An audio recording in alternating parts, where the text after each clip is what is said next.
Good evening. आज हम लोग पढ़ाई करेंगे वर्ग 7 अध्याय 9 18वीं शताब्दी में नई राजनीतिक संरचनाएं। 18वीं शताब्दी में नए राज्यों की उदय हो रही थी।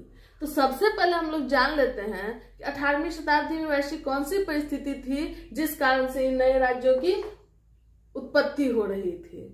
तो देखेंगे हम कि 1760 ईस्वी में मुगल साम्राज्य का जो सबसे अंतिम शक्तिशाली शासक होता है, जिसका नाम रहता है औरंगजेब, उसकी मृत्यु हो जाती है।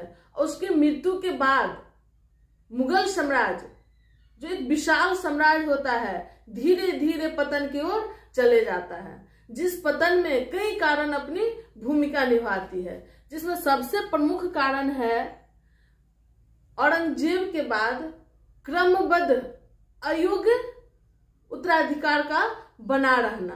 एक लंबे समय तक, जब तक मुगल साम्राज्य पूरी तरह से समाप्त नहीं हो जाता है, तब तक कोई योग्य उत्तराधिकार मुगल साम्राज्य को नहीं मिलता है। दूसरा प्रमुख कारण औरंगजेब की धर्मांध नीति। औरंगजेब अपने शासन काल में धार्मिक और सहिष्णुता का वो परिचय दिया था, जिस कारण से भारत की हिंदू वर्ग साथ देने से दूरी बना लिए थे। तीसरा प्रमुख कारण आर्थिक अभाव। औरंगजेब की अदूरदर्शिता नीति के कारण कई युद्ध लड़े गए, जिस कारण से साम्राज्य को आर्थिक रूप से काफी क्षति हुई। और अकबर के द्वारा जो मनसबदारी व्यवस्था बनाई गई थी, उसके प्रभाव से भी धीरे धीरे मुगल साम्राज्य पतन की ओर चला गया। क्योंकि मनसबदारी व्यवस्था जिस सिस्टम को बनाने के लिए बनाया गया था कि सैन्य शक्ति मजबूत रहेगा, इससे साम्राज्य विस्तार का जो व्यवस्था है वो सही ढंग से चलेगा, वो सभी उत्तराधिकारी के कारण धीरे धीरे पतन का कारण बनने लगता है। तो इन्हीं सब कारणों से मिलजुल करके जो मुगल का विशाल साम्राज्य था, जो पतन होता है, उसी पे कुछ नए राज्यों की उत्पत्ति होती है। उसी के बारे में हम लोग इसमें जानेंगे, जिसमें देखेंगे कि जो प्रमुख राज्य था उसे स्वरूप के आधार पे 3 भागों में बांटा जाता है। और ये 3 भाग में जो बांटे हुए राज्य हैं, उनका कुछ इस प्रकार से हम लोग अध्ययन करेंगे। पहला, मुगल प्रांत से स्वतंत्र होने वाला राज्य, मतलब डायरेक्ट जो मुगल प्रांत के अधीन जो राज्य था वो सब स्वतंत्र होता है, जिसमें प्रमुख राज्य था बंगाल, अवध, हैदराबाद। दूसरा, बड़े मनसबदार और जागीरदार जो पहले भी मुगल के अधीन होकर काफी हद तक स्वायत्त थी, वैसे राज्य को अब मौका मिल जाता है पूरी तरह से स्वतंत्र होने का, जिसमें प्रमुख राज्य है राजपूताना क्षेत्र का। तीसरा, मुगल से लंबे समय तक संघर्ष के बाद उदित होने वाला राज्य, वैश्य राज्य जो मुगल जब शक्तिशाली अवस्था में था, उस समय भी ये राज्य अपने आप को स्वतंत्र करने के लिए लंबे समय से संघर्षरत थे। वैश्य राज्य जब मुगल सत्ता कमजोर होती है तो अपने आप को स्वतंत्र घोषित करता है, जिसमें प्रमुख राज्य था मराठा, सिख, जाट, बुंदेल, ये सब। तो हम लोग देखें कि किस प्रकार से इन राज्यों का स्वरूप, जो नेचर जो था, वो अलग अलग तरह का था।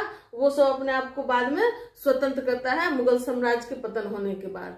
अब इसमें सबसे प्रमुख हम लोग देखेंगे कि बंगाल को किस प्रकार से स्वतंत्र किया गया। बंगाल को देखेंगे कि किस प्रकार से इसे स्वतंत्र किया जाता है।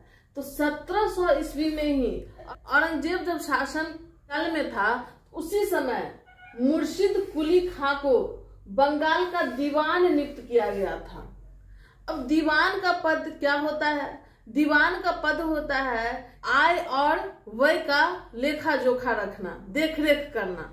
और यहीं से धीरे धीरे वो अपने आप को स्वायत्त करने की प्रक्रिया अपनाने लगता है, क्योंकि इनका मुख्य काम ही होता है वित्तीय स्थिति को देखना।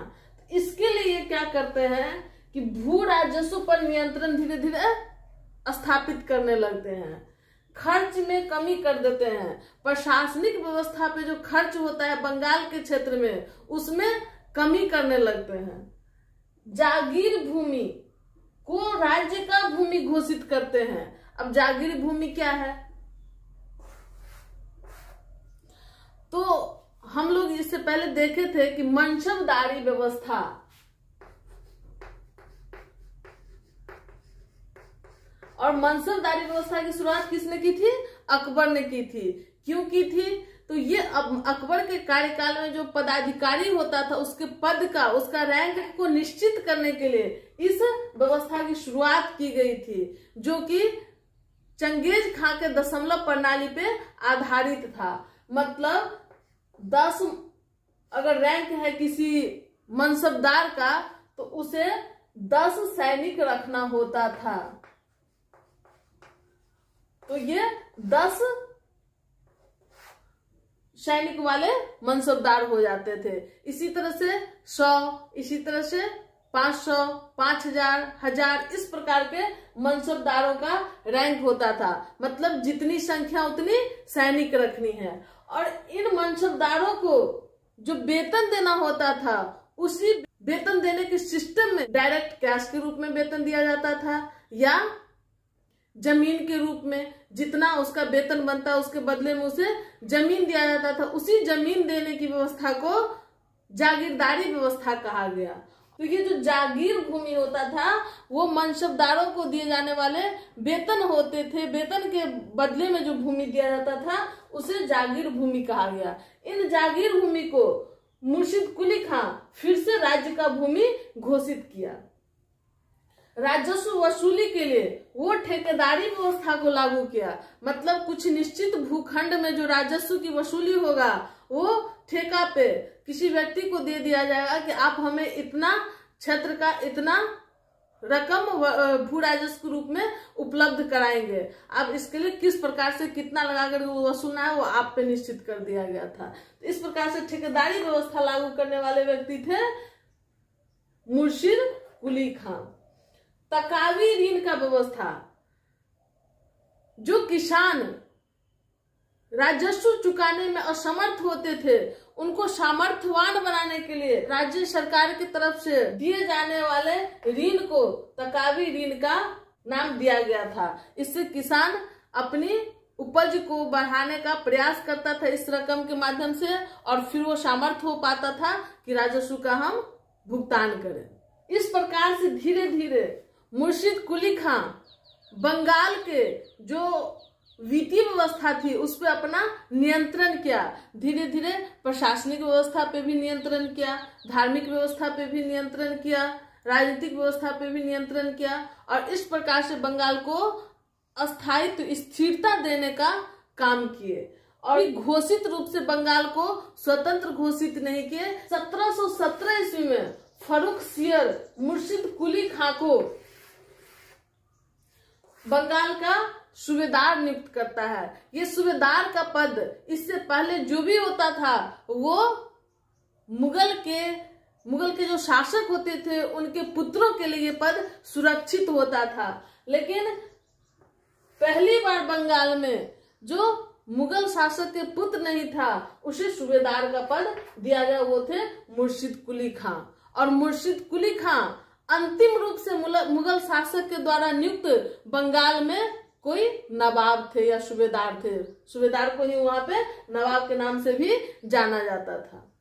तो इस प्रकार से हम देखें कि किस प्रकार बंगाल में मुर्शिद कुली खां बंगाल को धीरे धीरे स्वतंत्र राज्य के रूप में स्थापित करता है।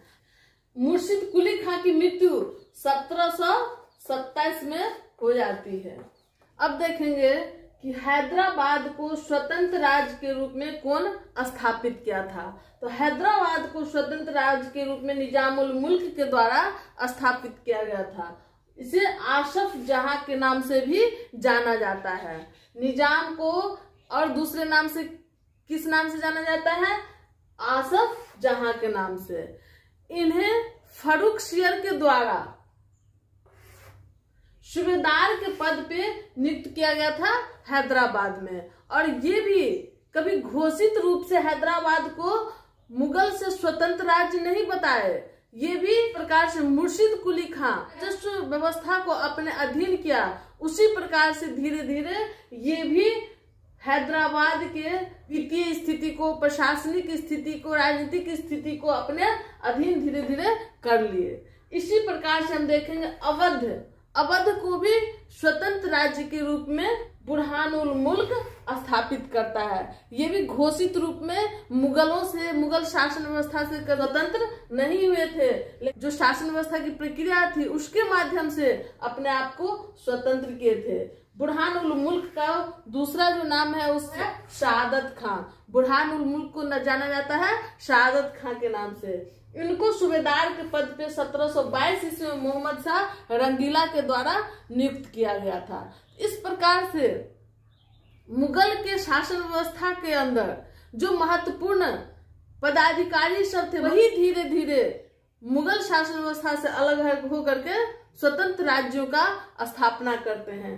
अब अगली वीडियो में हम लोग देखेंगे किस प्रकार से राजपूताना क्षेत्र स्वतंत्र होता है, लंबे समय तक संघर्ष कर रहे अन्य क्षेत्र भी स्वतंत्र होता है, जैसे मराठा, सिख, बुंदेल, जाट, ये सब। इसी के साथ आज का वीडियो समाप्त होता है। धन्यवाद।